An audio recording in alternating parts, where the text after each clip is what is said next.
Bienvenue dans ce nouvel épisode de Soluble. Aujourd'hui, je veux parler des réponses aux problèmes posés par le tourisme de masse et notamment une tendance de certaines destinations à ne plus vanter leur charme. Bonjour Jean-Didier Urbain. Bonjour Simon. Tu es anthropologue, spécialiste du tourisme, professeur d'université émérite. On va parler de la surfréquentation des sites remarquables, des façons de la limiter, et notamment en faisant du démarketing. Mais d'abord, on va en savoir plus sur toi. Comment tu t'es retrouvé à te passionner professionnellement par le monde touristique? Étudier le tourisme, c'est étudier de près les humains? Oui, c'est-à-dire que au fond, d'où nous vient ce désir d'ailleurs, ce désir de déplacement, ce désir de bouger. Je me suis tourné vers le touriste parce que finalement, c'est peut-être le voyageur qui n'a aucun alibi pour, si ce n'est ses désirs profonds, pour justifier ses déplacements. Un professionnel peut toujours se cacher derrière son métier. Un touriste, être touriste, c'est pas un métier. Et de fait, c'est pour ça que je me suis tourné vers lui pour. Je pensais que c'était une voie d'accès plus facile pour pénétrer l'imaginaire des voyageurs, leurs désirs, leurs envies, leurs fantasmes, leurs rêves, leurs horizons. Et nous sommes tous des voyageurs. La France est la première destination touristique du globe selon l'Organisation mondiale du tourisme. Voici deux nombres pour bien cerner le sujet de cet épisode. 80% de l'activité touristique est concentrée dans 20% du territoire. Jean-Didier, y a-t-il un arbitrage à faire au sujet du surtourisme entre la régulation, la dissuasion? On va en parler, mais d'abord ce chiffre-là, 80% de l'activité dans 20% du territoire, c'est ça qui définit Oui, le c'est ça, surtourisme? et ça s'amplifie même au niveau de la planète, puisqu'on parle de 95% de la population touristique sur 15% de la planète. Donc, c'est, au niveau national, à la limite, nous sommes presque plus diffus qu'au niveau international. Ça tient au fait, c'est quand même le tourisme est né d'invention de lieux attractifs. C'est le principe de l'attraction. Dans l'attraction, il y a attirance, et l'attirance, elle favorise la convergence, c'est-à-dire la concentration. Donc, on a effectivement, quand le tourisme est devenu une industrie, ça a été une industrie qui a généré des phénomènes d'hyperconcentration. Si on va à New York, je vais voir la Statue de la Liberté, je vais voir l'Empire State Building. Si je vais en France, je vais à Paris. Si je vais à Paris, je vais au Louvre. Si je vais au Louvre, je vais voir la Joconde. Ces phénomènes-là, ces réactions en chaîne sont un petit peu le mal chronique du tourisme qui débouche effectivement sur le surtourisme quand on sait que 7 visiteurs sur 10 au Louvre viennent pour la Joconde. Donc, effectivement, il y a une erreur au départ, quoi. Et c'est cette erreur qu'il faut sans doute corriger dans l'avenir Mhm. pour avoir un tourisme plus apaisé, moins concentrationnaire, je dirais, moins dense, plus diffus. Et donc pour ça, il faut gérer ce qu'on appelle les flux touristiques, c'est-à-dire ces populations qui se dépassent dans l'espace, dans le temps. Il faut essayer de les contrôler un peu davantage, sans les surveiller évidemment, sans les assujettir, sans les aliéner, mais en pensant tout simplement au confort de leur découverte, de leur pratique, parce que finalement, c'est ça le tourisme, c'est quelque chose Mhm. de formidable. Alors, on va parler de tout ça en détail. Les conséquences donc, de cette surfréquentation sont multiples, comme la hausse du prix de l'immobilier dans les zones concernées, les impacts néfastes sur l'environnement, assez souvent, mais aussi on voit apparaître des mouvements de rejet parfois des touristes Oui. par les populations locales. C'est quelque chose de nouveau. Non, ça n'a pas toujours le même ressort. Il y a des mouvements de rejet qui sont très vieux, très anciens, qui relèvent d'une sorte d'ostracisme local, de régionalisme ou de nationalisme, extrêmement rétif à la venue de l'étranger. Ça se traduit pas d'ailleurs que à travers la venue du touriste. Le problème des migrants repose les mêmes problèmes. Donc ça, c'est une forme de rejet qu'il faut bien dissocier de ce qu'on peut appeler aujourd'hui la touristophobie, qui n'est pas forcément la haine du touriste, mais plutôt la haine du tourisme. C'est-à-dire que c'est le moment où finalement les habitants sont en overdose, trop c'est trop, on ne se sent plus chez soi, et que là, effectivement, faute de régulation, on se sent véritablement envahi par l'autre. On n'est plus du tout en situation d'hôte, mais d'occupé. Et le fait est, c'est que, c'est peut-être pas assez préoccupé de ce phénomène, de cet impact social.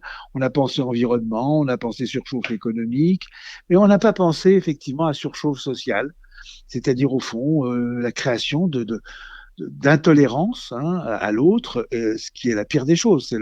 C'est tout le contraire même, au fond, du principe du tourisme. Le tourisme, c'est quand même fait pour rencontrer l'autre, rencontrer la diversité, rencontrer la variété du monde et des hommes. Et là, c'est exactement le contraire qui se produit. C'est le refus de la rencontre, le refus du contact, l'ostracisme pur et simple, le rejet. Voilà. Donc là, effectivement, quand on pense sur tourisme, ça vient du over-tourism anglais, et que ce même over-tourism est celui qu'on retrouve dans overdose ou dans overbooking. C'est toujours un excès, un dépassement d'une limite, qui est au fond une question d'équilibre entre les hommes invitants et les hommes invités. Alors cet équilibre-là, il est parfois fragile, mais pas que dans les petits villages. C'est notamment le cas à Étretat, dont on parle beaucoup en ce moment, en Normandie, notamment avec un effet lié à Arsène Lupin et sa redécouverte par de nombreux touristes internationaux à travers une série sur Netflix. Il y a comme ça des flux qui d'un coup s'accélèrent. Oui, bah, ça, il y a des vecteurs, effectivement. Bon, l'impact du narratif, comme Lupin ici, mais ça peut être Indiana Jones à Venise à une époque, ça peut être Woody Allen à une autre époque, ça peut être La mort à Venise à une autre époque. Je veux dire, le romanesque, évidemment, donne du sens au lieu. Parce qu'il les met en intrigue, et du coup le lieu devient intéressant. Donc c'est pas pour rien non plus que nombre de municipalités ou de villes se battent pour qu'on tourne un feuilleton chez elles ou chez eux, pour effectivement, en sachant que d'office ça va attirer du monde. Mais je dirais le concours du plus beau village de France, c'est un petit peu ça aussi. Là, on n'y va pas pour le romanesque, on y va pour la beauté du site, etc., particulièrement valorisé. Et donc on est toujours dans des logiques comme ça d'attraction ponctuelle. Est-ce que Lupin, ça va durer longtemps? Je ne sais pas s'il y a encore beaucoup de gens qui vont à Venise pour Shakespeare, et le marchand de Venise, par exemple. Il y en a sans doute beaucoup plus qui vont pour Woody Allen ou pour Indiana Jones, ou autres films ou autres narrations.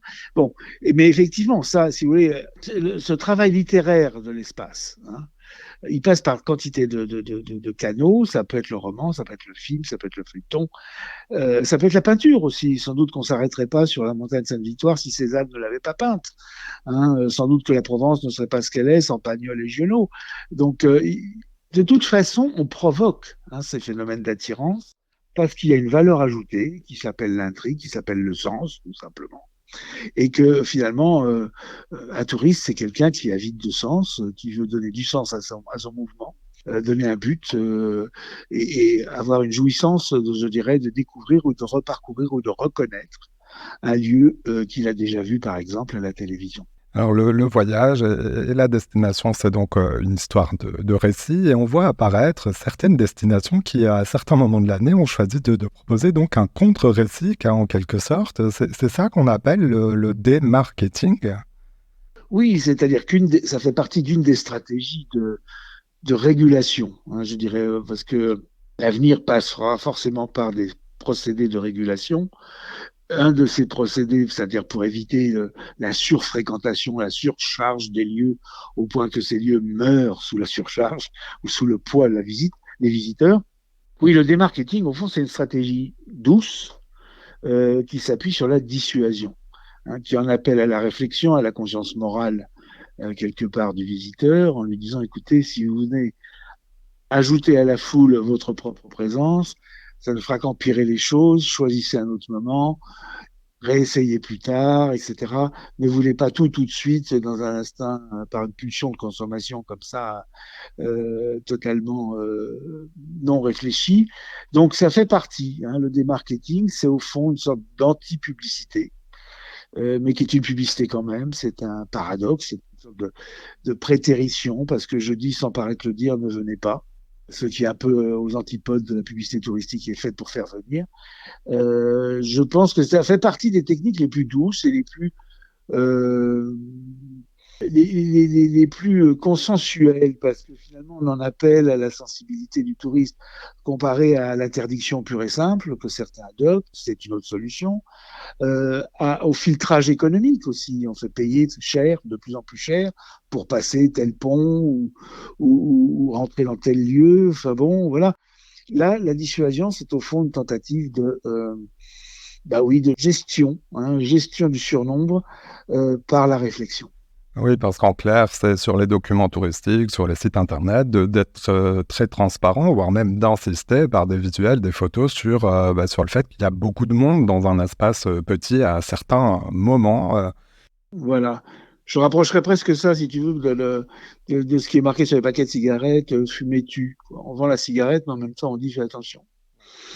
Et on vend un lieu, en même temps, on lui dit fais attention, si tu en abuses, bah, ce lieu mourra, ou bien ce sera toi qui mourras. Enfin bon, il y a cet aspect un peu paradoxal qui est que il y a cette idée de seuil quand même, c'est ça quand même, hein. Pas déborder le lieu, pas le faire chavirer, quoi. En anglais, on a tous ces termes d'overflow, overturn. C'est ça qui fait le surtourisme, il est un petit peu à la confluence de tous ces phénomènes, hein. C'est de l'overdose parce que c'est de l'intolérance pour les indigènes, les gens du coin, et puis c'est de l'overbooking parce qu'on surréserve, on survend un lieu, et qu'il faut absolument se débarrasser de cette politique du business qui est portée sur l'excès et qui a des impacts aussi bien dévastateurs d'un point de vue de l'infrastructure, de l'environnement, du lieu matériellement envisagé, qu'au niveau de la vie locale, quoi, qu'on fait chavirer, tu as, par exemple, avec les phénomènes de Booking.com ou Airbnb, en Espagne, on va en Espagne, on voit des gens afficher, des locaux affichés sur leur balcon. Ça suffit, le Airbnb, rendez la vie au quartier, rendez le quartier à ses habitants. Bon, on en arrive à cela, où à Venise, on a par exemple les slogans sur les murs, Welcome aux réfugiés, mais Go home le touriste, quoi, parce que il y en a trop.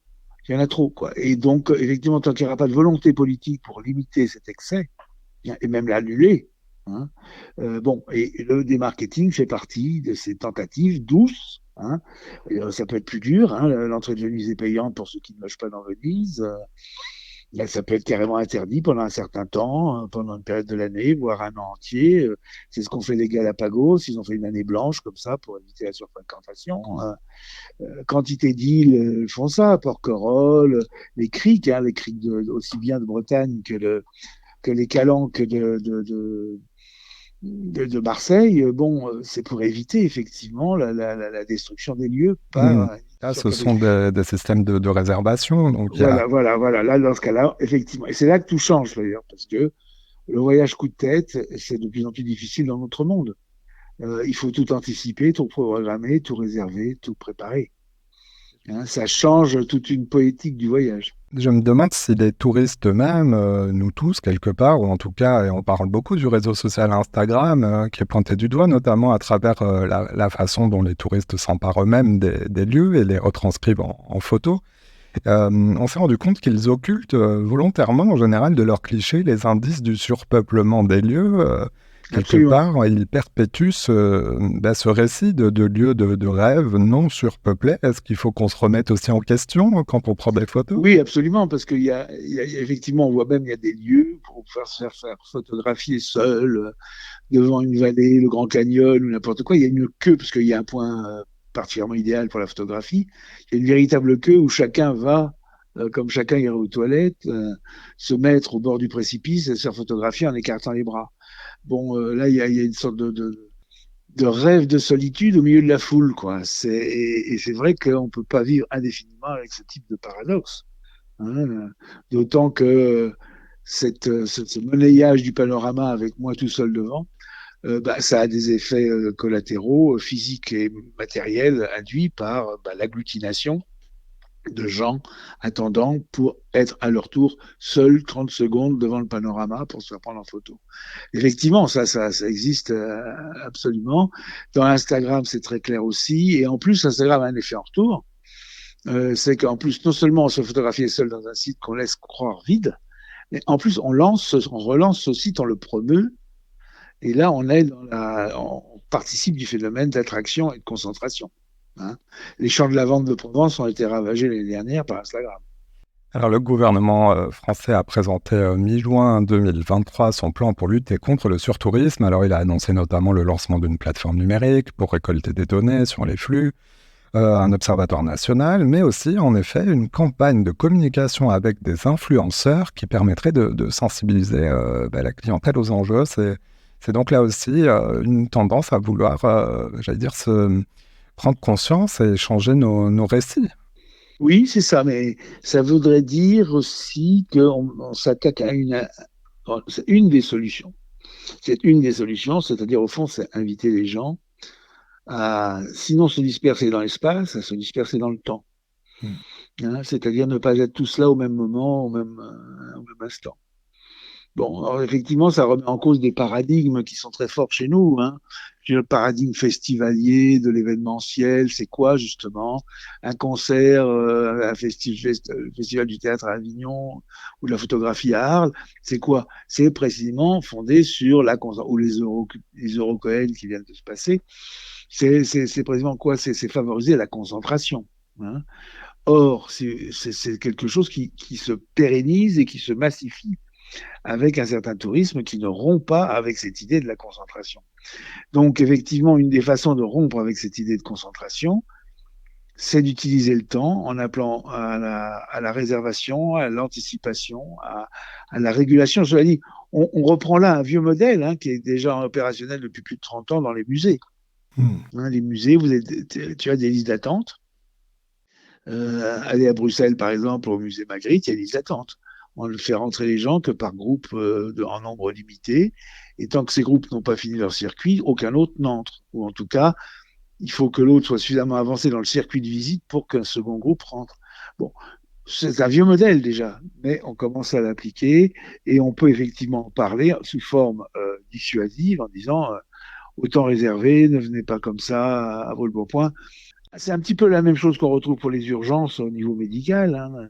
Ne venez pas aux urgences comme ça sur un coup de tête, téléphonez d'abord, etc., etc. Bon. Il y a et cette espèce de... il y a quelque chose qui essaie de se mettre en place contre, au fond, ce qu'on a appelé concernant la culture de l'urgence. On est toujours dans l'urgence, dans la satisfaction de l'immédiat, dans l'immédiat. Il va falloir apprendre à différer la satisfaction de ses désirs. Et le démarketing, au fond, est un appel hein, à cette patience, hein, à cette tempérance, à cette continence, je dirais, dans la fréquentation hein, des lieux, de l'espace, du monde, sous peine de transformer l'usage du monde en usure du monde, hein, pour paraphraser Nicolas Bouvier. Oui, notamment, et ce sera mon dernier chiffre. Pour rappel, 8% des émissions de gaz à effet de serre seraient attribuées à l'industrie touristique. Alors évidemment, toute activité a son impact. Mais là aussi, peut-être qu'une invitation à plus de conscience et une certaine sobriété pourra aider aussi sur Oui, ce front-là. incontestablement.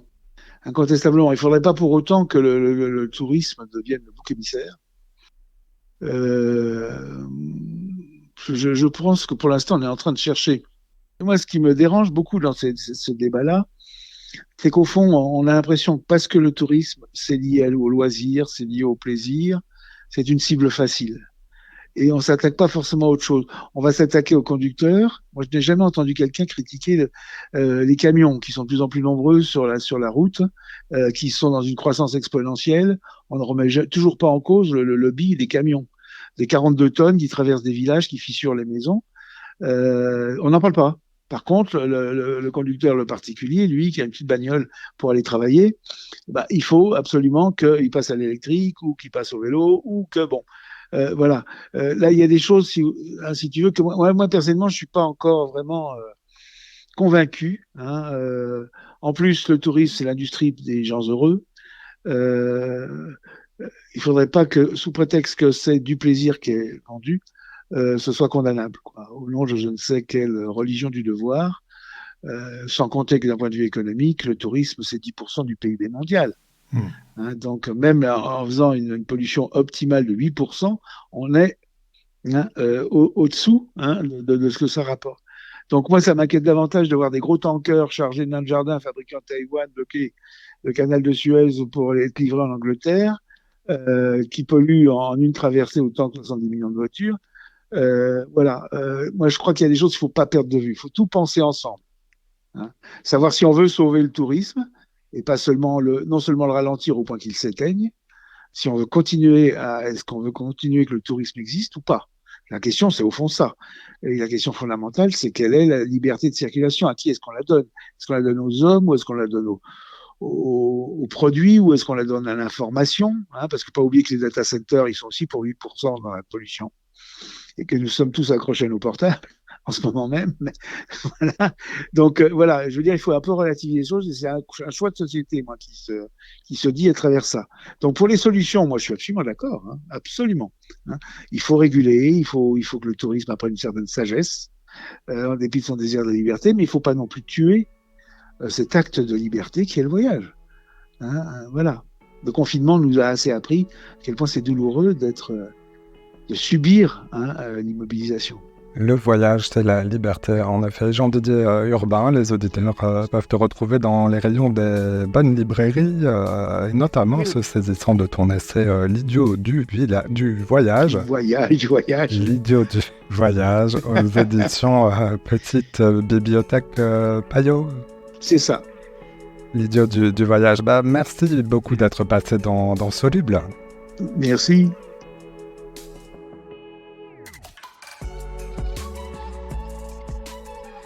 Voilà, c'est la fin de cet épisode. Si vous l'avez aimé, notez-le, partagez-le et parlez-en autour de vous. Vous pouvez aussi nous retrouver sur notre site internet csoluble.media. À bientôt.